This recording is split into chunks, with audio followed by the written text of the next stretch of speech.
Bismillahirrahmanirrahim. Assalamualaikum warahmatullahi wabarakatuh.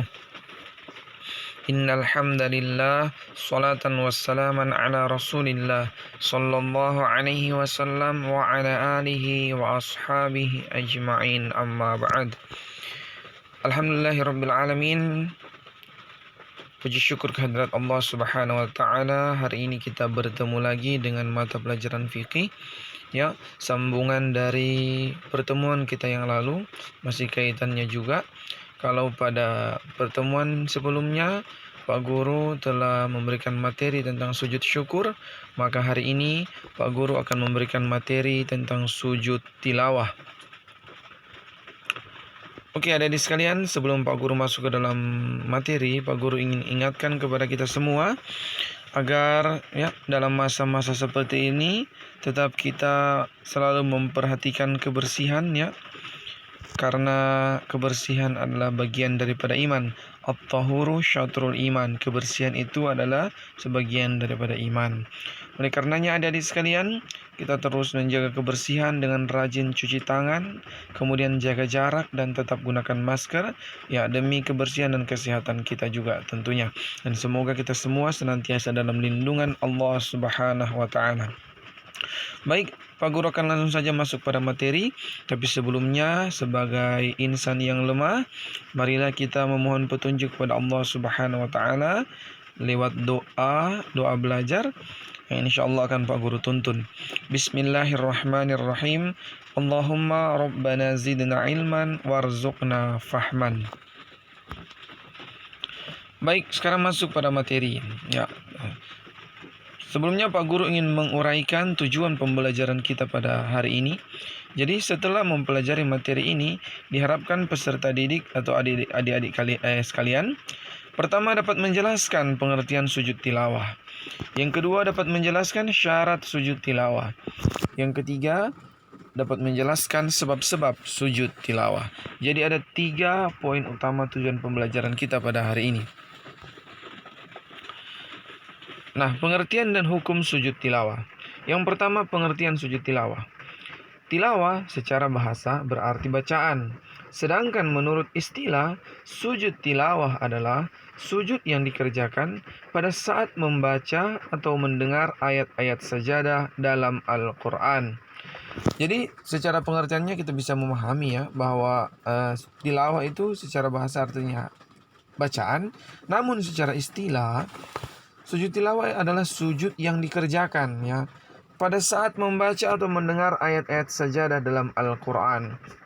Jadi sujud ini tidak sembarangan, ada sebabnya. Hanya ketika mendengar ayat-ayat atau membaca ayat-ayat sajadah di dalam Al-Quran.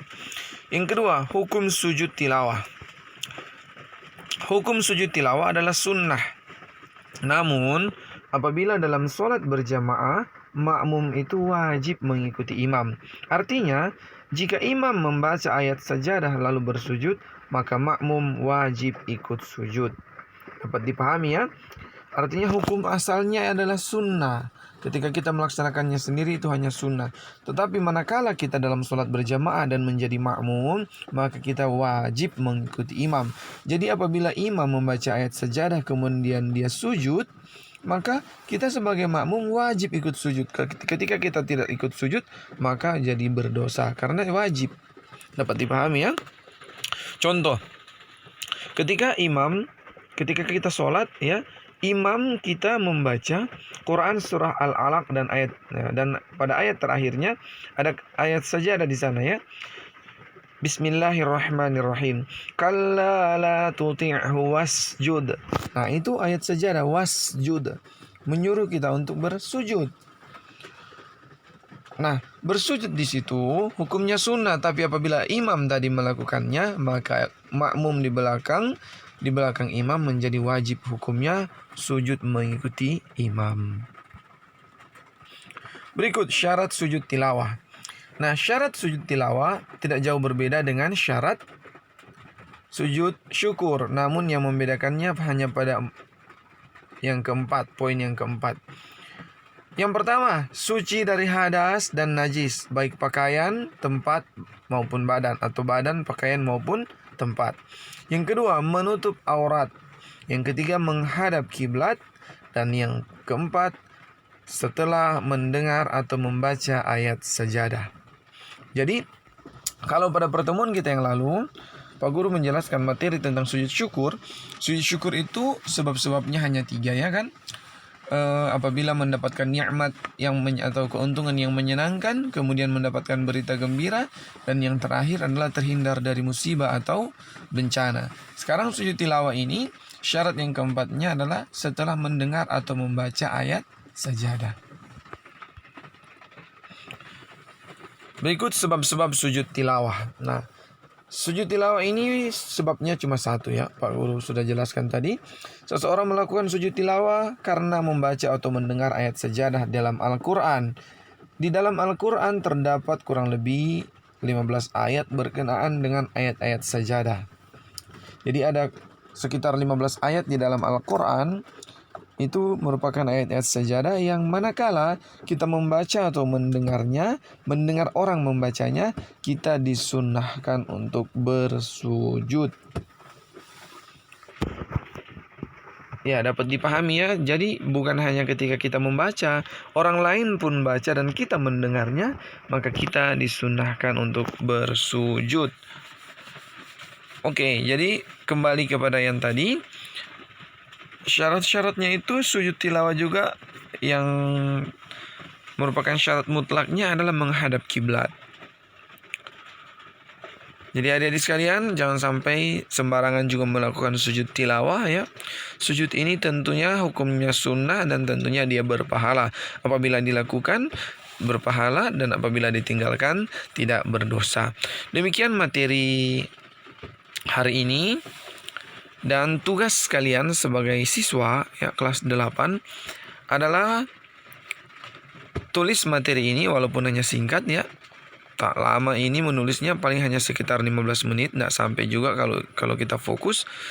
Kemudian tugas selanjutnya adalah menulis 5 ayat, ya, menulis 5 ayat sajadah di dalam Al-Quran.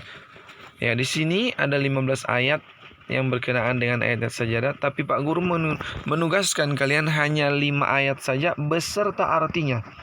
Jadi menulis 5 ayat Quran yang termasuk ayat sajadah, kemudian menulisnya beserta artinya, difoto dan dikirimkan ke WA pribadi Pak Guru. Dapat dipahami, ya?